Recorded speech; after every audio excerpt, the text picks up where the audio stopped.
Bonjour à tous. Alors d'abord, dans un premier temps, je souhaitais remercier toutes les personnes qui me suivent. C'est vrai que j'ai délaissé cette chaîne depuis un an parce que j'avais un projet à mener. Eh bien voilà, c'est fait, le projet est à son terme. Donc je vais maintenant me consacrer à cette chaîne et la faire vivre au mieux. Alors aujourd'hui, je vous propose une séance d'hypnose sur la blessure d'humiliation. Alors petit rappel concernant cette blessure, elle apparaît entre 6 mois et 3 ans, c'est-à-dire au moment où l'enfant prend son autonomie. À ce moment-là, la blessure commence lorsque l'enfant, son corps ou ses besoins ne sont pas respectés, comme par exemple lors de l'apprentissage de la propreté. Peut-être qu'il va s'oublier dans la culotte ou alors qu'il va être réprimandé parce que malheureusement il n'a pas réussi à retenir.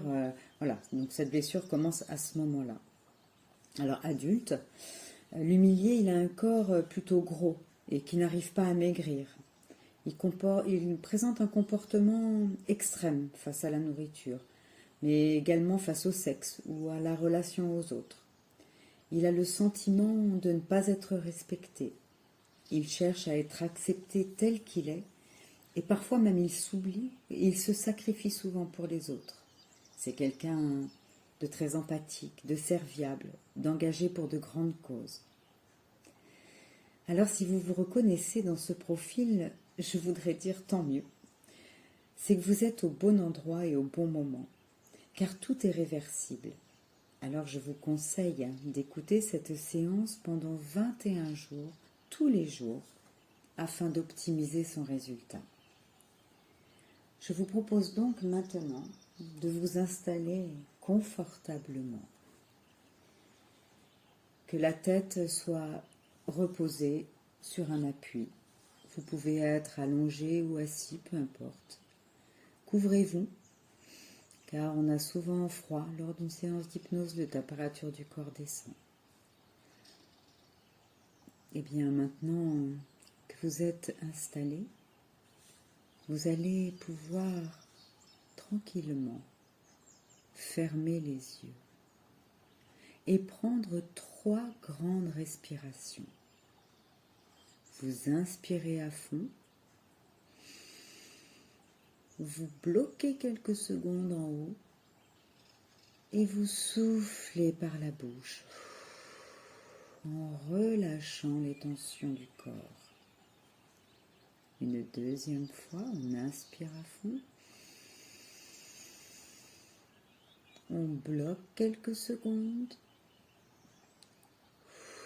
Et on souffle en se relâchant, en expirant au maximum. Et une dernière fois, on inspire à fond.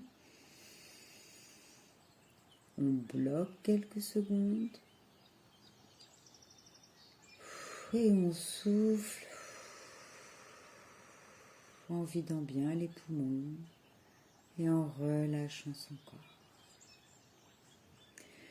Eh bien, nous voilà à nouveau réunis. Et c'est pour moi un grand plaisir. Et je suis contente aujourd'hui de pouvoir vous aider dans cette séance d'hypnose. Et il n'est pas toujours facile, justement, d'aider les autres. Alors je me suis creusé la tête. Et bien évidemment, dans des cas comme cela, elle est vide. Alors je me suis dit qu'aujourd'hui était le bon moment pour me jeter dans le vide, pour enlever une partie du filet qui me sécurise. Alors, vous connaissez le protocole de l'hypnose. D'abord la détente, la relaxation, la dissociation, le saupoudrage, la confusion, les commandes enrobées, les truismes. Vous allez avoir droit à tout ça. Je ne sais pas encore dans quel ordre. c'est surtout comme ça viendra. Et alors que votre tête est bien calée sur le coussin, vos pensées sont encore bien là, prêtes à vous empêcher d'entrer en transe maintenant. Mais ce n'est pas obligatoire, car que veut dire maintenant? Dans quel espace-temps? Le temps d'un instant? Ou un instant plus long? Oui, mais quand? Maintenant ou dans un instant? Car il est des temps où c'est compliqué de s'y retrouver. Pour vous, c'est pareil. Quand vous lâchez prise, c'est maintenant ou dans un instant, ici ou dans un autre espace-temps, celui de votre esprit qui accepte d'être là, de se réveiller, afin que nous puissions échanger en toute liberté. Et rien ne cesse de courir, ou de punir, de souffrir. Je vous demande juste d'être là. Reposez-vous. Prenez soin de vous. Et en fait, l'hypnose, c'est génial. Car on guérit en se reposant. On se soigne en prenant du temps pour ne rien faire. C'est plutôt magique et incroyable. Et vous pouvez guérir vos blessures en conversant avec une partie de vous impalpable. Une partie incroyablement forte dans l'élaboration de stratégies souvent très complexes. Je le nommerai ici, c'est notre partie inconsciente. J'ai un respect immense pour lui, car c'est grâce à lui que nous respirons, que nous marchons, que nous parlons, et bien d'autres choses encore. Elle est le gestionnaire interne de notre existence, l'essence même de la complexité d'un être humain. Et cette partie est tellement belle et bienveillante. Elle défend corps et âme notre intégrité, nous protège à sa façon. Et même si les plus cartésiens n'y croient pas, les neurosciences ont prouvé qu'il existait bien un lien entre notre corps et notre esprit. Comme beaucoup de mots physiques sont de mots de l'âme. Et parfois, dans toute cette complexité, notre inconscient s'égare. Il prend la place qu'il croit être bonne, et pourtant, elle n'est plus adaptée. Moi, je suis là pour lui montrer le bon chemin. La vôtre est de lui faire confiance et de l'accompagner. Alors voilà, le décor est planté. Il ne reste plus qu'à continuer et tout actionner. Un peu comme des wagons que l'on accroche les uns aux autres et que l'on met sur les rails de la guérison. L'inconscient, l'automotive s'engage sur la bonne voie. Écoutez le bruit des roues sur vos rails. C'est parti. Le train a juste besoin d'un peu d'élan pour se mettre en action. Et ce que nous allons faire ensemble aujourd'hui, donner l'élan dans la bonne direction, celle de la solution. Car bien sûr, vous pouvez continuer d'exister comme vous l'avez fait jusqu'ici, mais c'est sans compter qu'aujourd'hui tout va changer. Vous allez cesser de souffrir des blessures du passé, car ces dernières sont un peu comme le rétroviseur d'une voiture. S'il a la taille du pare-brise, il nous empêche d'avancer. Ah non, bien sûr, un rétroviseur doit rester à sa place, nous permettre d'y jeter un œil de temps en temps pour voir si le passé ne nous rattrape pas. Mais maintenant, il est temps de partir au pays des contes, de ceux qui sont capables de panser les plaies. Et justement, je pense à l'histoire de Chaton. Chaton faisait partie d'une fratrie de 4, nés dans la rue, cachés au fond d'une impasse non loin d'un parc.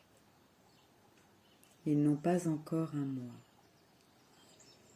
Nous allons suivre particulièrement un petit mâle tigré, très déluré et guerrier.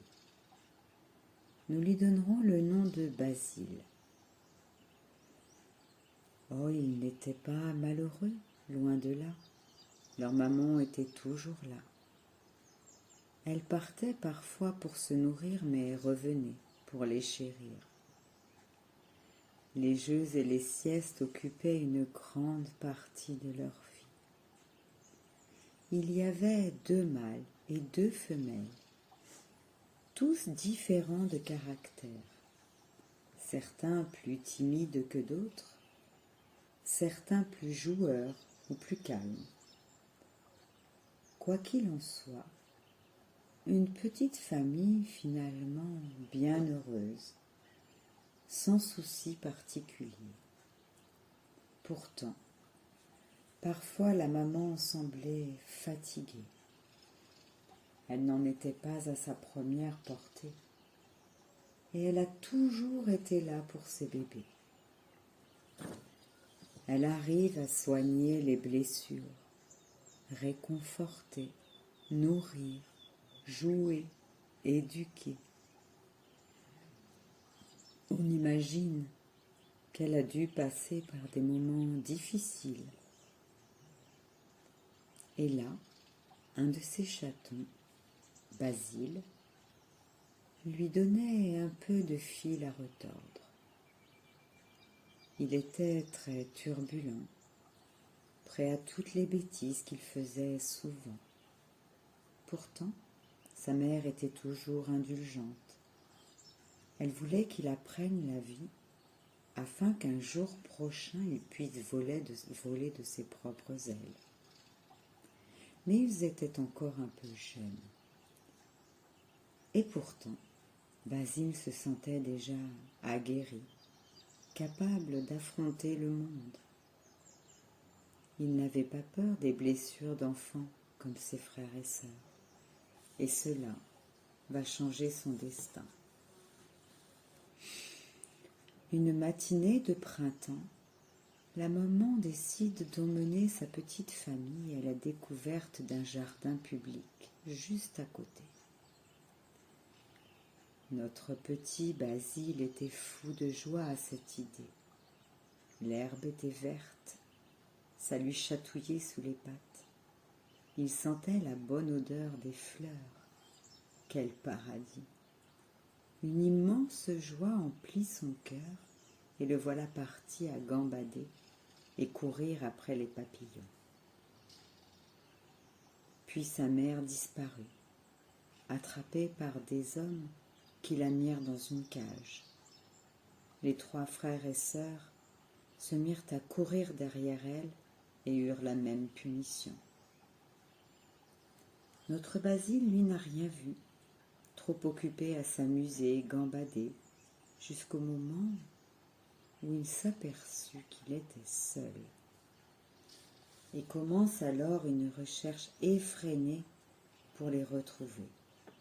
En vain, il est terrorisé et désorienté, épuisé à courir dans tous les sens, à perdre haleine. Il ne sait plus ce qu'il doit faire. Eh oui, il était seul et perdu et pris de panique. Il était dans l'incapacité de bouger. Alors, il s'assit au milieu d'une allée et se mit à miauler très fort pour alerter. Appeler sa maman pour qu'elle vienne le sauver. Mais personne ne vint. Alors il prit son courage à deux mains et s'engagea sur un chemin. Mais là, les papillons ne l'amusaient plus. L'herbe avait perdu sa douceur et tout lui semblait hostile.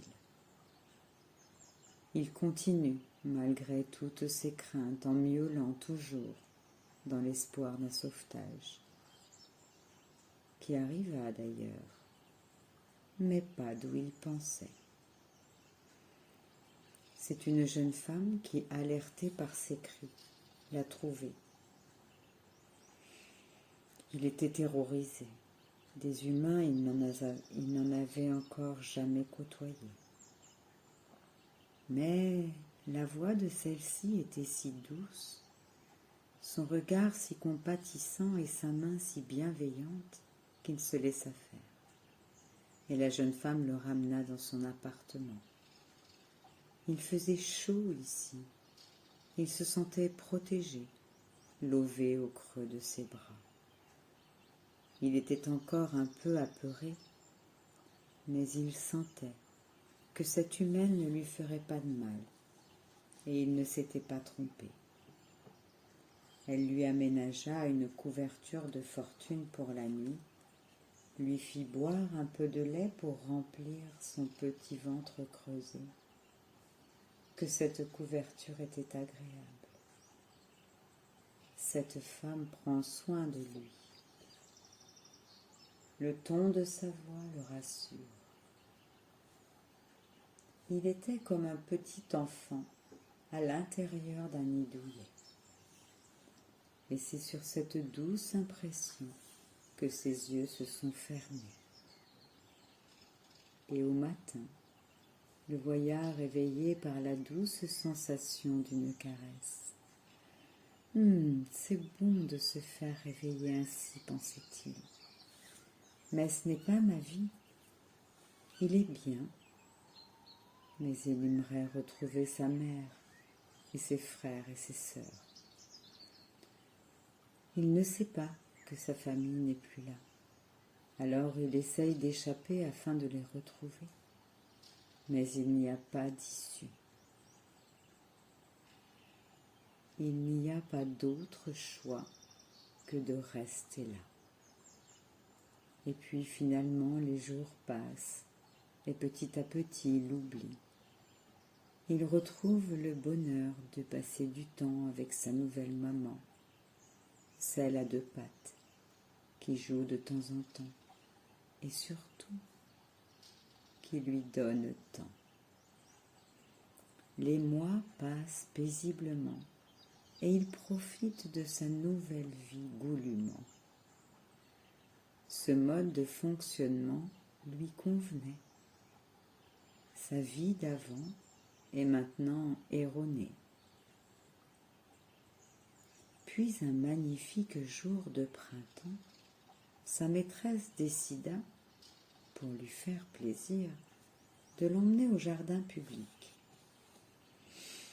Elle lui mit un petit collier avec une clochette, une jolie laisse, le prend dans ses bras et ils partent en bas.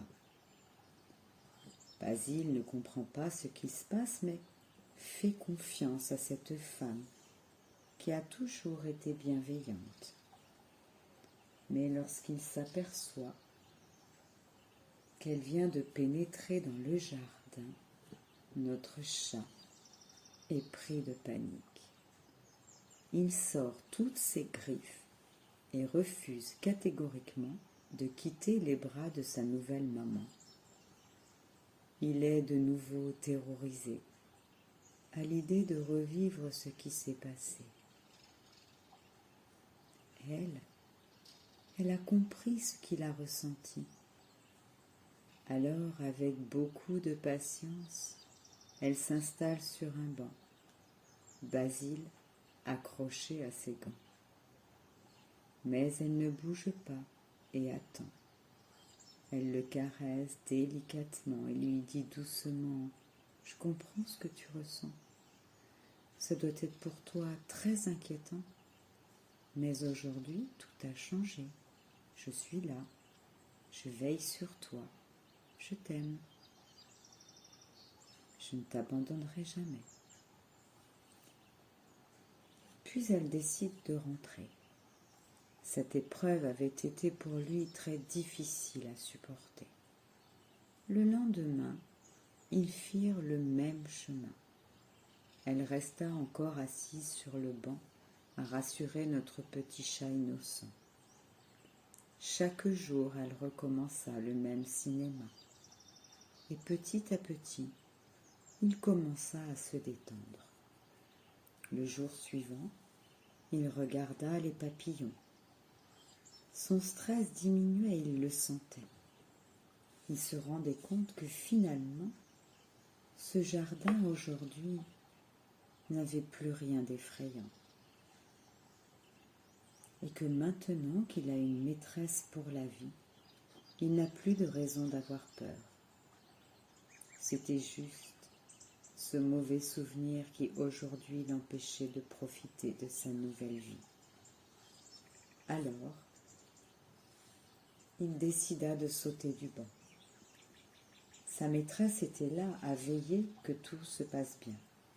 Il eut quelques craintes, mais au moment où il mit ses pattes dans l'herbe, il ressentit de nouveau ce chatouillement sous ses coussinets.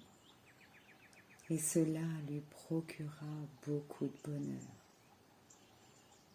Il avait oublié à quel point c'était agréable de sentir la rosée mouiller ses pattes. Le jardin à ses yeux avait changé. Il n'était plus un endroit où règne le danger. Tout ce qu'il fait durant le passé pour oublier les faits qu'il avait une fois traumatisés était remonté à la surface quand sa maîtresse l'avait emmené pour la première fois. Mais justement, force a été de constater par lui-même qu'un jardin peut être bien plus de source de plaisir que de contrariété. Il en reste néanmoins beaucoup plus prudent et vigilant qu'avant.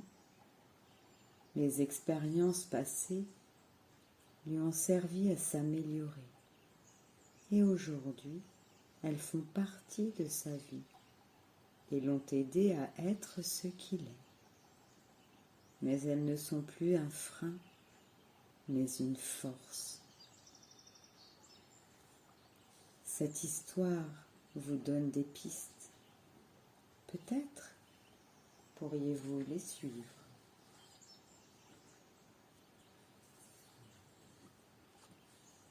Je voulais maintenant vous conter l'anecdote de cette jeune femme qui va chez sa mère et qui lui dit que sa vie est tellement difficile qu'elle ne sait pas si elle peut continuer.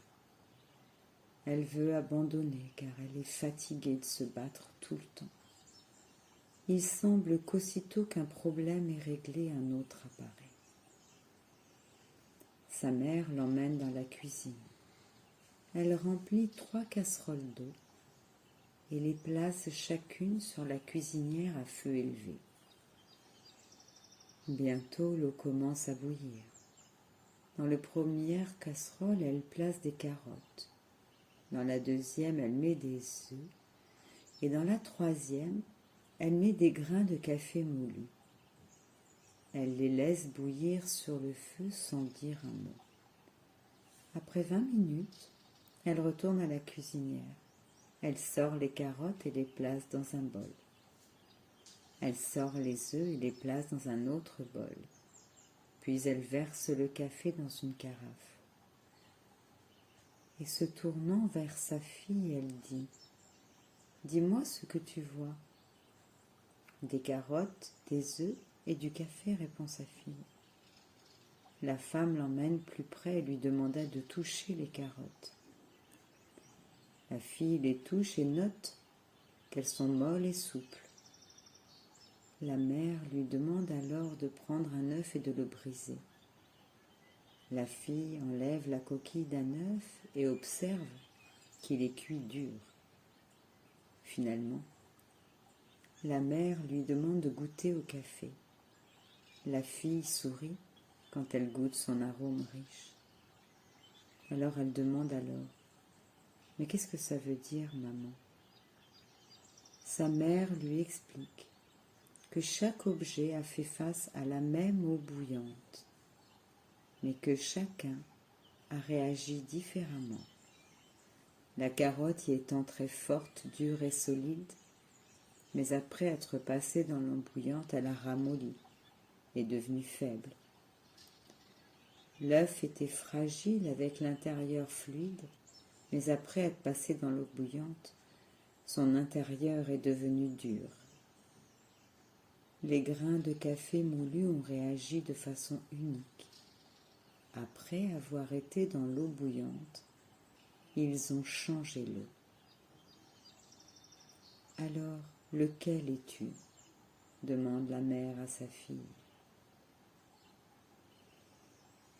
Alors, face à une blessure d'enfance, comment vous voyez-vous ?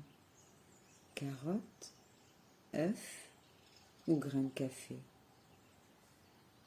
La vie est ainsi faite que nous réagissons tous de manière différente face à un même événement, une même blessure. Ce que nous en faisons nous appartient. Mais il faut savoir que la solution est à la portée de celui qui peut le voir. Savez-vous qu'il existe une technique chinoise qui a pour but de réparer les objets en céramique abîmée? Elle consiste à couler de l'or dans toutes les aspérités et les blessures de cet objet pour en faire une œuvre d'art.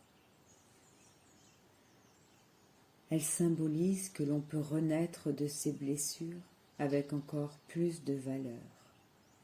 Elle nous parle de résilience. Alors imaginez une représentation de votre double en céramique. Tous les morceaux fissurés ont été rassemblés. Il est dans l'ombre. Il a l'air triste. Vous pouvez suivre avec vos doigts sur son corps les zébrures. Les endroits où les blessures sont plus profondes. Sentez-les sous vos doigts. Inspectez ce corps en céramique qui est le vôtre.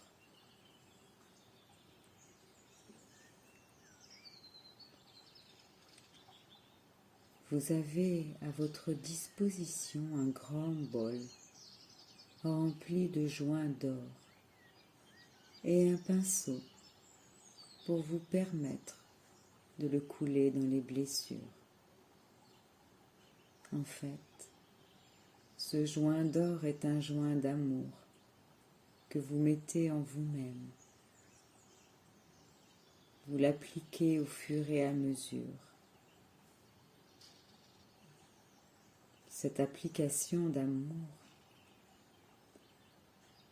vous donne des forces intérieures et extérieur. C'est comme si cet or coulait en vous et qu'il venait effacer toutes ces blessures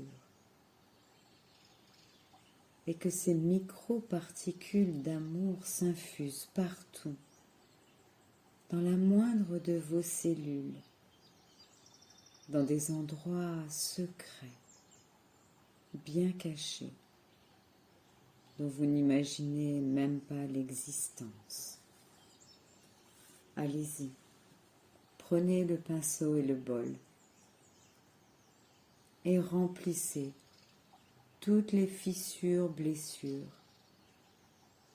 avec ce filtre d'amour.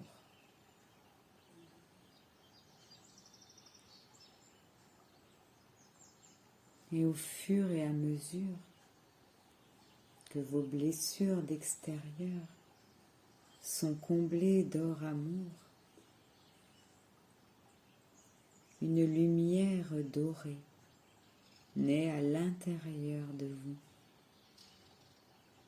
Et c'est comme si votre double en céramique avait changé d'aspect et rayonnait autour de lui cette lumière dorée.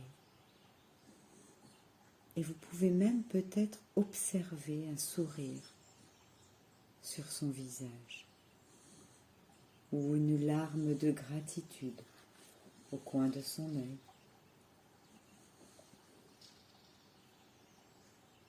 Et plus la lumière grandit en vous, et plus elle l'illumine.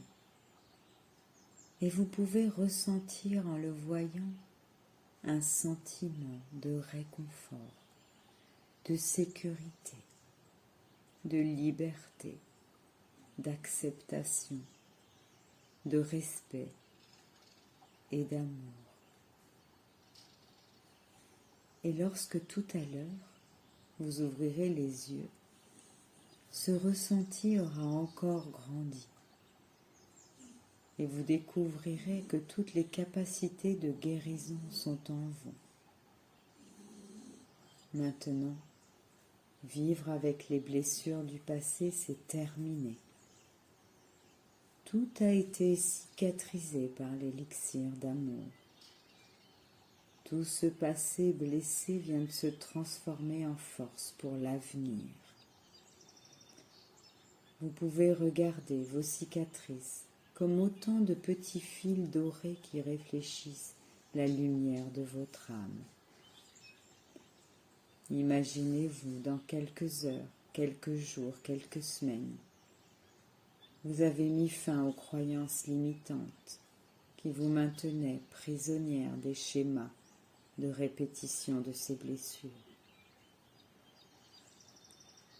Vous découvrez à leur place des dons, des capacités qui grandissent. Vous preniez conscience de ce que ces expériences ont fait grandir de bon en vous. Sentez le bonheur de réaliser votre vie. Sentez comme vous êtes plus légère, enfin libre. Et vous pouvez maintenant ressentir ce sentiment en vous, sans peur, avec confiance, et même une curiosité de connaître maintenant la vie magique qui vous attend. Car vous avez en vous de la magie. Et si d'aventure vous veniez à en douter, souvenez-vous de cette séance et vous pourrez tout réparer. L'inconscient est ainsi bien fait qu'il est capable de tout changer. Et d'ailleurs, il a déjà commencé. D'ailleurs, je souhaitais vous remercier de m'avoir fait confiance et de l'excellent travail qui a été fait aujourd'hui.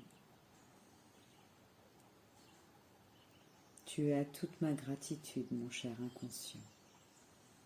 Et merci pour tous les changements que tu vas effectuer à compter de maintenant. Je te fais confiance. Je sais que tu es sur le bon chemin, car toutes ces expériences de vie ont fait de vous cette personne unique, merveilleuse et incroyable que vous êtes. Ne l'oubliez jamais. Voilà, le mécanisme de guérison est maintenant enclenché. Ce moment de paix va pouvoir se terminer. Ne reste plus qu'à votre esprit de revenir dans votre corps, ici et maintenant. Vous allez progressivement vous désengourdir. Une belle énergie dorée de guérison vous envahit maintenant complètement. Vous allez vous sentir bien détendu, prête pour une nouvelle vie. Et je ne sais pas si c'est d'abord vos pieds ou vos mains qui vont bouger en premier, mais ce que je sais, c'est que lorsque vous vous sentirez prête, vous pourrez ouvrir vos yeux